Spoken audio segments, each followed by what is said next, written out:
Croyez-vous à l'existence des extraterrestres, agent Scully?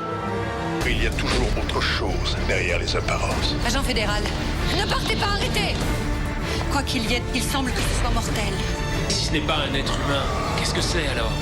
Vous avez une théorie? J'ai beaucoup de théories. Je n'ai pas confiance. Vous ne pouvez faire confiance. Bonjour à tous et à toutes et bienvenue dans la Watchlist de Spoilers, notre podcast dédié à nos visionnages de séries TV des genres de l'imaginaire. Ici Guillaume et je vous propose dans ce podcast de retrouver notre live consacré à la série The X-Files qui fête les 30 ans de sa première diffusion française en 2024. Une émission où nous avons eu la chance de revenir sur la série culte de Chris Carter en compagnie de Claire Cornillon, maîtresse de conférences, spécialiste de la culture et du cinéma de science-fiction, des séries TV et du transmédia et grande connaisseuse de The X-Files. Un live rediffusé en 4 podcasts où vous retrouverez pour commencer une exploration de la série dans son ensemble, puis à travers 3 épisodes, Folie à 2, Bad Blood et Field Trip, représentant les multiples facettes de The X-Files. 3 épisodes que nous vous recommandons de regarder avant d'écouter ces podcasts, bien entendu. Je vous laisse à présent avec CHP, Briac, Claire et moi-même. Bonne écoute! Saison 6, épisode 21, donc scénario toujours de Vince Gilligan, mais accompagné de John Shiban et Frank Spotnitz, et réalisation de Kim Manners, dont Claire a parlé un petit peu plus tôt. Guillaume, je te sens circonspect sur... Non, je suis en train d'annoncer sur nos réseaux justement que l'on passait à l'épisode Field Trip ou Sport en VF. Donc cette fois, Mulder et Scully se rendent en Caroline du Nord pour enquêter sur la mort de Wallace et Angela Swift, un couple porté disparu depuis quelques jours, mais dont les cadavres ont été retrouvés à l'état de squelette. Tintintin. L'examen de ceux-ci révèle la présence d'une substance jaune et gluante que Scully et le médecin légiste local analysent, tandis que Mulder, qui pense que le cas est lié à des signalements d'OVNI dans la région, part seul sur les lieux où les corps ont été découverts. Voilà donc un épisode qui part sous des auspices très classiques pour sa scène pré-générique. Et qui part très vite sur le surnaturel justement, enfin sur ce côté ovni, etc. Voilà, j'ai envie de vous lancer sur cet épisode. Déjà, je pense qu'il faut noter un truc, c'est que c'est un épisode de la saison 6, et la saison 6, ça marque un gros changement dans X-Files, puisque la série ne va plus être tournée à Vancouver. Ils vont déménager la production. Alors, tu me corriges Claire, mais je crois que c'est parce que David Duchovny voulait se rapprocher de sa femme à l'époque. Et en fait, ce qu'il expliquait, c'est qu'on lui avait dit qu'en gros, on tourne le pilote à Vancouver, mais peut-être qu'ensuite on ira en Californie pour la suite. Puis ensuite, on tourne la première saison. Puis en final, ça fait de plusieurs saisons. Il disait, j'étais jamais chez moi. Et il a commencé à demander ça. Et Chris Carter était contre. Mais ensuite, Gillian Anderson a dit, moi aussi, j'aimerais bien qu'on aille en Californie. Et là, ils ont dû effectivement changer. Et ça a conduit forcément à un changement de l'esthétique d'X-Files, parce que la lumière, les décors ne sont pas du tout les mêmes en Californie. Et c'est quelque chose qui est assumé par la série, puisque même dès le premier épisode de cette saison-là, on commence soleil éclatant, ciel bleu, banlieue californienne, on n'est pas dans le désert. Et donc voilà, c'est un nouveau X-Files qui commence, qui est en plus une sensation qui peut être exacerbée par le fait qu'on a de plus en plus d'épisodes comiques.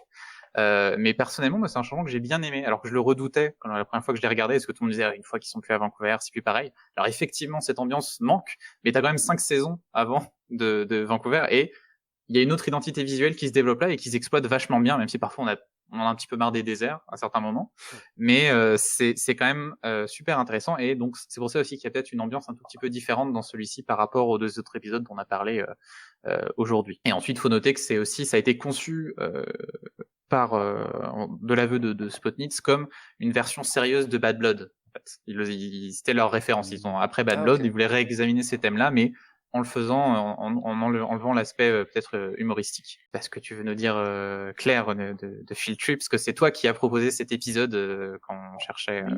Oui, parce que j'aime beaucoup cet épisode, il m'avait marqué effectivement quand je l'avais vu à l'époque. Encore une fois, dans la continuité des choses qu'on avait dites sur les autres épisodes. Ce qu'il faut savoir aussi, c'est que c'est un épisode qui a été écrit à l'origine donc par Spotnitz. Et en fait, il trouvait que l'épisode était incompréhensible, et donc Gilligan et Shiban l'ont retravaillé dans le sens d'une plus grande compréhension, et notamment intégrer les scènes où on voit justement les champignons au début. En fait, ils ont marqué des choses pour qu'on suive mieux. Donc c'est vrai que même si l'épisode va assez loin dans les niveaux de réalité, il reste quand même suffisamment cadré. Alors moi, j'avoue que quand j'ai appris ça, je me suis dit, ça aurait été intéressant d'avoir quelque chose d'encore plus expérimental, encore plus fou, sans limite, mais bon, c'est déjà intéressant. Et il y a plein de choses, enfin, c'est vraiment très astucieux. Encore une fois, on joue avec des questions de motifs, de répétition, variation, mais avec des choses très subtiles. Par exemple, déjà dans tous nos épisodes, mais la plupart des épisodes d'X-Files, on a cette fameuse scène de début où Mulder montre des diapos, parce qu'évidemment, on est aussi au début vraiment avec une technologie plus ancienne. Donc, il y a cet écran. Déjà, c'est une mise en abîme, quoi. Il y a un écran de projection dans le bureau de Mulder et on nous montre des images et il y a cette première discussion entre Mulder et Scully où justement sur comment interpréter ces premières images. Donc déjà, ça, c'est réflexif en soi comme dispositif et c'est présent dans tous les épisodes, dans la plupart des épisodes de Files. Mais là, dans cet épisode-là, c'est très intéressant parce que je sais pas si vous vous en souvenez, mais l'image est décadrée. Et en fait, Mulder dit, je sais pas ce qui s'est passé, et il remet le projecteur bien sur l'écran. Donc déjà, évidemment, c'est un petit détail, mais par rapport à l'épisode, je trouve ça vraiment intéressant de jouer sur cette variation, sur un motif qu'on attend, pour montrer un aspect, là aussi, il va falloir bouger, quoi, le projecteur et changer notre cadre parce qu'il y a quelque chose qui est pas dans le cadre, quoi. Donc ça, voilà, ça joue sur des effets subtils comme ça. Et ce que je trouve intéressant, c'est que là, pour le coup, contrairement à Blood Blood, où ils se sont intéressés à la question du vampire, donc vraiment quelque chose de fantastique. Mais là, on reprend aussi des motifs par rapport aux extraterrestres qu'on déplace, comme effectivement étant tout de suite pas vrai, en fait. C'est-à-dire que là, on reprend tout ce qu'on sait, toute l'encyclopédie qu'a accumulé, en fait, le spectateur sur ce que c'est censé être un enlèvement extraterrestre, etc., que maintenant, non seulement Mulder a, mais nous aussi, nous l'avons, et on nous donne tous ces éléments pour qu'on puisse pour qu'on puisse les identifier, sauf que justement, c'est pas ça qui se passe. Donc, je trouve que c'est vraiment intéressant de jouer aussi avec la mémoire de la série et avec petit à petit la compétence qui est celle du spectateur, qui est de plus en plus grande par rapport à ces questions-là. Donc, je trouve que ça joue vraiment à un niveau très fin sur ces éléments-là. Et puis, la construction de l'épisode, encore une fois, là, je pense que c'est vraiment quelque chose qui est très Dickien, quoi. C'est-à-dire qu'il y a cet emboîtement de niveau narratif et quand on se croit qu'on en est sorti, on n'en est pas encore sorti, puis on se redécouvre qu'on n'en est encore pas sorti, etc. Et il y a un emballement à la fin de l'épisode qui est vraiment juste jusqu'à finir, juste encore une fois sur quelque chose qui nous saisit parce que ils sont sauvés par Skinner. Ouais. Et il y a ça aussi, c'est assez fort parce que justement, on est réimpliqué émotionnellement dans leur état et dans le fait que vraiment, on a un moment beaucoup plus réaliste et qui est saisissant à la fin de l'épisode. Je trouve qu'il recadre l'ensemble. Et en plus, c'est quelque chose qui, là aussi, fait une sorte d'écho à à un certain type d'épisodes d'X-Files qu'on retrouve dès la première saison. Les épisodes comme When Darkness Falls ou Projet Arctique, où on a cette espèce de Mulder et Scully qui sont pris dans un lieu et avec souvent une espèce d'élément pathogène ou un insecte, quelque chose comme ça qu'on va devoir circonscrire. Et à la fin, ils sont sauvés littéralement. On les retrouve dans un état quasi proche de la mort. Et ça, c'est un motif de certains épisodes. Il y a une tradition d'épisodes comme ça, qui sont souvent des grands épisodes. Par exemple, When Darkness Falls, dans la saison 1, c'est vraiment un épisode de DC qui est génial. Et pareil, à la fin, ils sont proches de la mort et en gros, ils vont devoir quasi raser la région pour en fait mettre fin à cette invasion d'insectes. Et là, c'est pareil, cette espèce de grand champignon qui a pris, voilà, qui est là. Donc, c'est vraiment intéressant dans la manière dont ça rejoue sur tous les motifs. C'est vrai que si on ne connaît pas bien la série, je sais pas bien ce qu'on peut percevoir en fait dans Field Trip parce que c'est tellement référencé. Sans compter qu'il y a les bandits solitaires, enfin, il y a plein de choses qui sont vraiment. Donc, ça m'intéresserait de voir justement, effectivement, pour des personnes qui connaissent pas bien la série, qu'est-ce que vous pouvez appréhender dans un épisode comme ça, qui est si réflexif. Mais Guillaume. Tu me balances la patate chaude là. Exactement. Alors comme je le disais, du coup, je sais pas pourquoi, mais X-Files m'est pas étranger, malgré le fait que je n'ai pas vu d'épisode, hormis ceux de ce soir. Et donc, les personnages, notamment ceux que tu as cités là, les Lone Gunmen, les trois personnages qui parfois aident Mulder et Scully, je les connais visuellement, ils me parlent ces personnages. Donc, j'ai pas été surpris de les voir. Par contre, je pense que je me suis dit en effet que dans cette scène de veillée mortuaire, il y avait peut-être tout un tas de figures, de personnages que j'aurais dû reconnaître et que je reconnaissais pas, voilà, à part Skinner et du coup ces trois personnages là. Sinon, j'ai beaucoup aimé cet épisode. J'ai vu d'ailleurs effectivement qu'il était beaucoup rapproché de Bad Blood. J'ai pas trop compris pourquoi, parce qu'il me paraît assez différent, on va dire. Mais ce que j'ai particulièrement aimé dans cet épisode, c'est justement le fait que c'est la relation entre Mulder et Scully qui les sauve. C'est-à-dire que c'est vraiment un chemin croisé que l'on va voir. C'est peut-être en ça qu'il le rapproche de Bad Blood. C'est en le disant d'ailleurs que je m'en rends compte. Mais puisqu'on va voir effectivement les hallucinations de chacun des personnages. Et du coup, ils vont suivre leur propre cheminement psychologique et Mulder va emprunter le cheminement psychologique de Scully dans sa vision pour justement lui faire dire mais c'est pas normal que tu réagisses comme ça, tu devrais justement voir les choses autrement. Et à l'inverse, il va y avoir le même genre de scène pour Mulder dans ses propres hallucinations. Et à la fin, c'est vraiment le fait qu'ils se connaissent bien, qu'ils forment une super équipe, qu'ils soient très liés, qu'ils les sauvent finalement, puisque c'est dans cette scène finale, là, dans le bureau de Skinner, où ils échangent entre eux tous les deux et ils se rendent compte qu'ils peuvent pas s'en être sortis puisqu'ils sont dans une situation où logiquement c'est pas en un claquement de doigts qu'ils auraient pu réussir à se libérer de l'emprise dans laquelle ils sont quoi. Et ça j'ai trouvé ça super cool. C'est pour ça que j'ai beaucoup aimé cet épisode et aussi parce que il va très très loin dans ce que pourrait montrer la série sans Mulder par exemple. On peut peut-être y voir d'ailleurs un déséquilibre entre Scully et Mulder à ce niveau-là, mais côté Scully, dans son hallucination, on va aller jusqu'à montrer Mulder mort et donc la vie quelque part après Mulder. Et là, il y a une super partition de Gillian Anderson là-dessus où elle va être assez poussée loin dans ses retranchements à lutter contre cet entourage qui lui intime l'ordre de passer à autre chose et de dire que la situation elle est comme elle est. Voilà, Mulder n'est plus là. Et ça, j'ai trouvé ça aussi super intéressant parce que il y a une densité quoi, qui est assez énorme dans cet épisode de situation et de relationnel entre les deux personnages. Quoi. Et du coup, le fait de ne pas connaître l'entièreté de la série jusque-là m'a pas particulièrement gêné dans l'appréciation que j'ai eue de l'épisode, qui va très crescendo et du coup qui est très cool jusque dans la résolution, là, dans cette scène finale où ils sont tous les deux dans l'ambulance et où, comme je le disais au début du live, il y a cette tendresse entre les deux, presque inexplicable, où voilà, ils finissent par se prendre la main et ça finit là-dessus. Et voilà, il y a un rapport très charnel entre les deux et moi je l'ai vraiment vu comme effectivement c'est leur relation qui les sauve.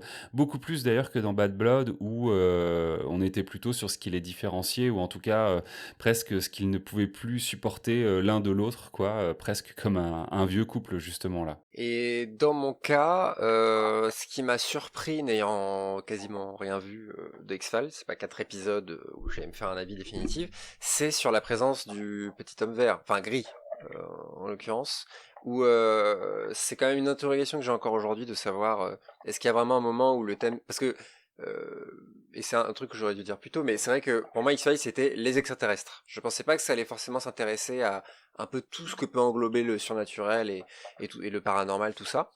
Et en fait, de voir cet épisode, et comme j'ai compris, je pense logiquement assez tard que tout ça était une histoire de... ça se passe dans la tête, de poison, faire simple, je me suis dit, bah, du coup c'est tout, il a un martien au fond de son placard et c'est tout, enfin presque déçu quoi, de me dire ah bah genre parce que pour moi ça allait être un très long climax, enfin une très longue progression et petit à petit on se rend compte que les aliens sont là et à mon avis il y a un épisode où genre ah effectivement ils sont là ou pas, etc. Et là je me dis ah bah super, c'est donc ça, et vraiment j'aurais été très déçu que l'apparition des aliens dans X-Files soit seulement ça, enfin que ce soit aussi banal que ça quoi, vraiment genre et ça après ça rejoint un peu tout ce que tu disais Guillaume sur le côté ah non mais tu devrais pas réagir comme ça, etc. Donc je rejoins exactement, mais c'est vrai que ce côté-là m'a gêné de me dire ah bah super, donc c'est ce que moi j'attendais d'X-Files, ce à quoi je m'attendais, je m'attendais à pas grand-chose et je suis quand même déçu, donc c'est triste, et Dieu merci, c'est loin d'être la fin de l'épisode, ce moment-là dans Field Trip quoi. Le chat, Insouf, dans cet épisode je trouve ça fascinant comment lorsque Mulder et Scully sont renvoyés à leurs propres croyances, explication scientifique pour Scully, que Scully avoue que Mulder a raison pour celui-ci, ni Mulder ni Scully n'y croient car l'autre est en danger ou ne se comporte pas comme il devrait. Bah, c'est un petit peu ce qu'on avait dit un petit peu plus tôt, et David le Martien nous a dit qu'il aimait aussi beaucoup, il avait beaucoup aimé cet épisode à l'époque. Voilà. Donc, c'est ça qui est génial, c'est la manière dont on a vous avez un peu tous évoqué ça, mais la manière dont ça joue avec la mémoire du spectateur, et la manière dont il connaît les personnages pour lui communiquer l'idée qu'il y a quelque chose d'absolument pas normal, comme vont le ressentir les personnages. Par exemple, quand tu as les Lone Gunmen qui sont à l'enterrement de Mulder, ils commencent à épouser donc le rapport de Scully qu'il dit en plus ne pas avoir écrit, et en fait d'avoir des personnages de paria qui vont d'un coup adhérer à la version officielle. Toi t'es pareil, t'es genre attends, quoi, qu'est-ce qui se passe? Bon, à ce moment-là, à ce moment de l'épisode, tu as déjà à peu près compris qu'il est en train de se passer quelque chose d'anormal, mais ça joue vachement sur ça, sur ton rapport à la série, et le fait que les personnages ne réagissent pas comme ils devraient réagir d'habitude. Et ça te met vraiment dans la même position que du coup que Scully et Mulder quand ils font cette expérience. Mais moi, ce que j'aime beaucoup, alors au-delà en plus l'idée, par exemple, des choses assez fortes comme le fait que ils voient tous ce qu'ils aiment. Enfin, ça commence par ce ils voient ce qu'ils voudraient voir. Enfin, Mulder, il voudrait avoir la preuve de la vie extraterrestre et avoir les réponses à toutes les questions qui se posent. Et Scully, elle voudrait aussi elle aussi avoir raison. Puis elle dit j'en ai marre d'être. Enfin, j'ai toujours été juste le contrepoint rationnel de Mulder. Donc elle parle même de son rôle dans la série. Et ce qui est fou, c'est que pour avoir ce qu'elle voudrait, il faut que Mulder meure dans son inconscient. Donc c'est quelque chose à la fois hyper violent et sur lequel tout son trip à elle du coup va revenir et avec lequel elle va devoir réfléchir. D'ailleurs, ça, je trouve que c'est un moment très fort des personnages. Mais ce que j'aime le plus, c'est vraiment la manière dont c'est un épisode qui va vraiment insister sur la fluidité de leurs croyances et de l'idée de la vérité. Parce que déjà, on dit toujours que Scully, c'est la sceptique et Mulder, celui qui croit. Mais en fait, c'est plus compliqué que ça parce que Mulder, lui, donc il croit, mais du coup, par conséquent, il est sceptique de la version officielle des choses et de ce que lui dit son gouvernement. Et Scully, elle doute donc de ce que lui dit Mulder, mais elle croit en la science, elle croit en la raison, et en même temps, on sait à côté qu'elle est croyante, qu'elle a des convictions religieuses. Donc déjà, ils ont des rôles beaucoup plus troubles que ce qu'on nous dit. Et cet épisode joue vachement là-dessus parce que c'est en étant sceptique que Scully va trouver effectivement la vérité, en disant ce qu'on est en train de vivre n'est pas réel et il faut qu'on se réveille, il faut qu'on fasse ça.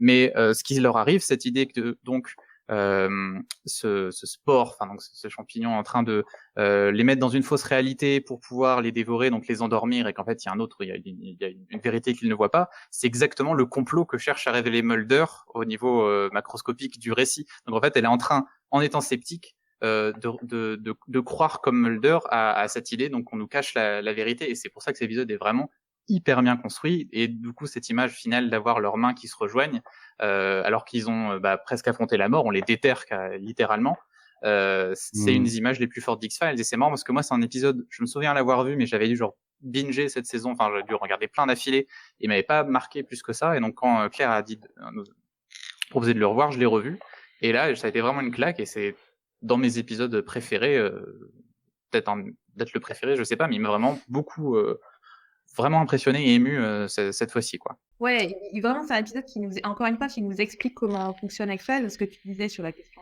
justement de la conspiration, etc., mais aussi le fait que justement, X-Files, c'est du débat d'idées, et donc à quoi on voit que c'est pas le réel, c'est que tout le monde est d'accord. Et c'est sûr qu'on voit que c'est pas possible, en fait. Quelle que soit l'idée, en fait, sur laquelle tout le monde est d'accord, ça peut pas être ça, parce que X-Files, c'est fondamentalement des gens qui proposent des idées différentes.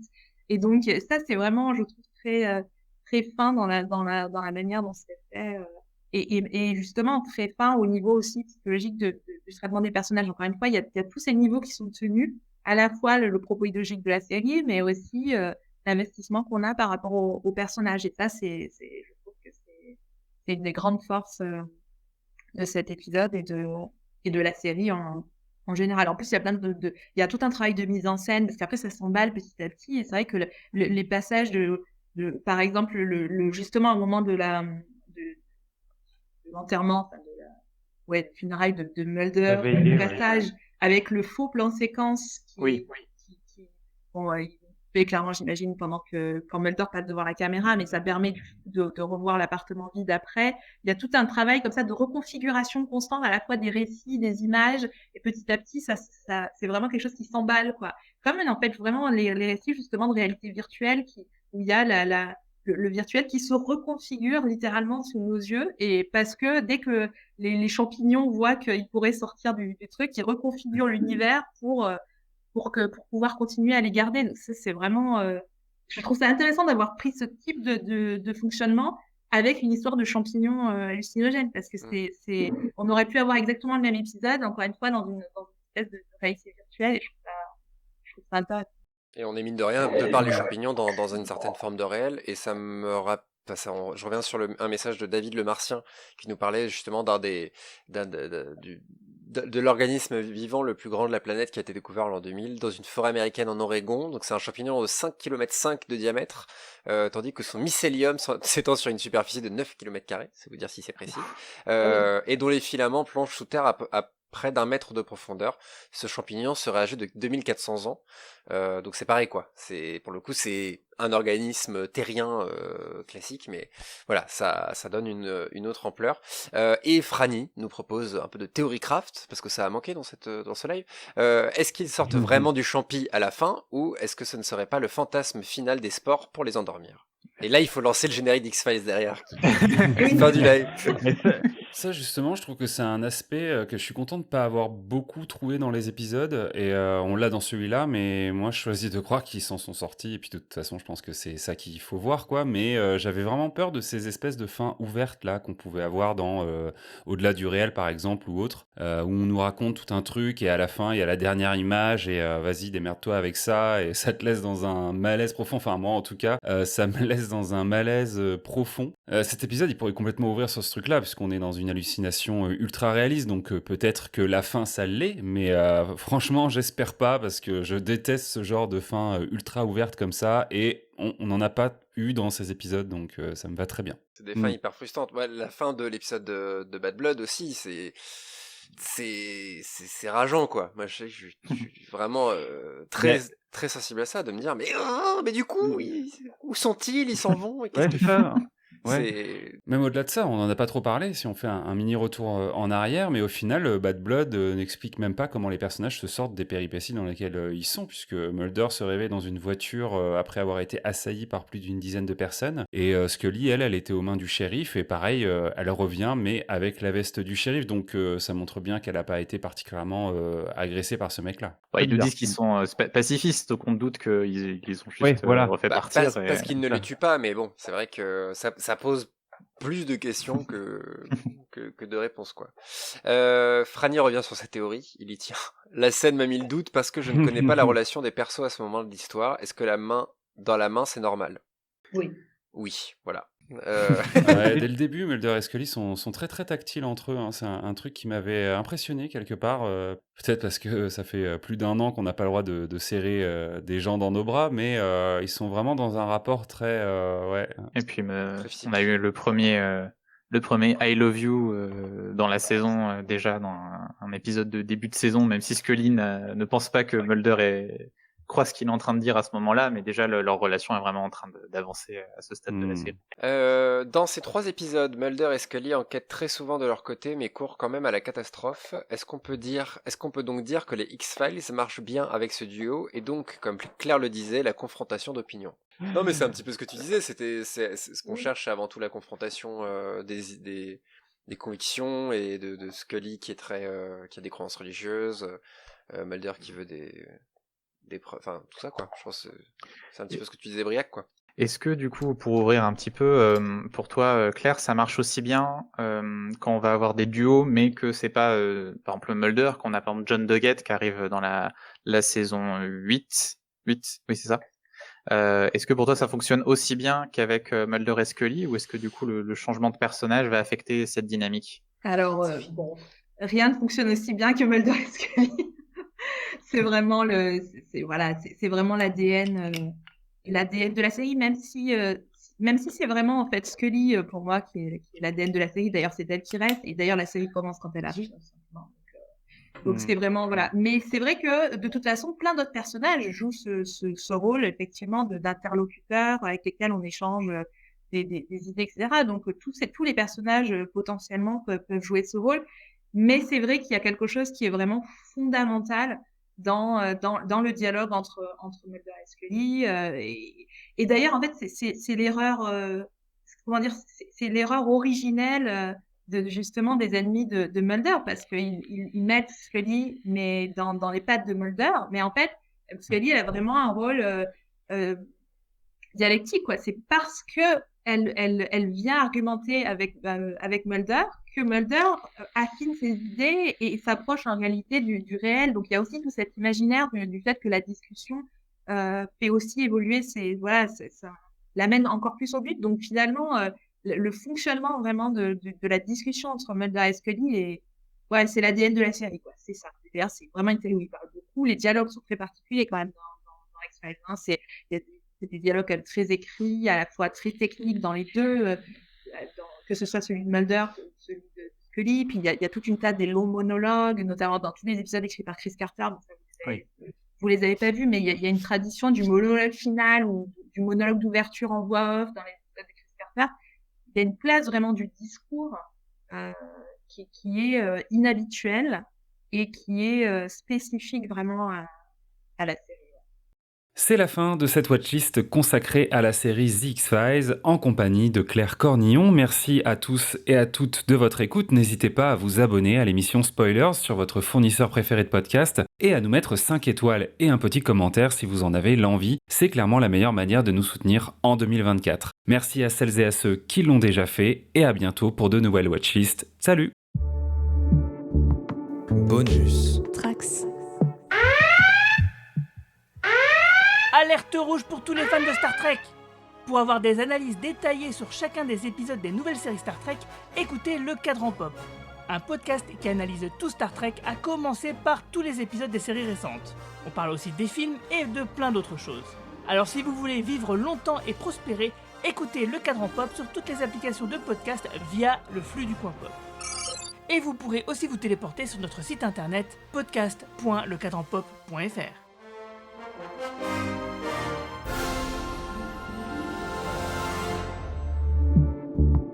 Bonus. Trax.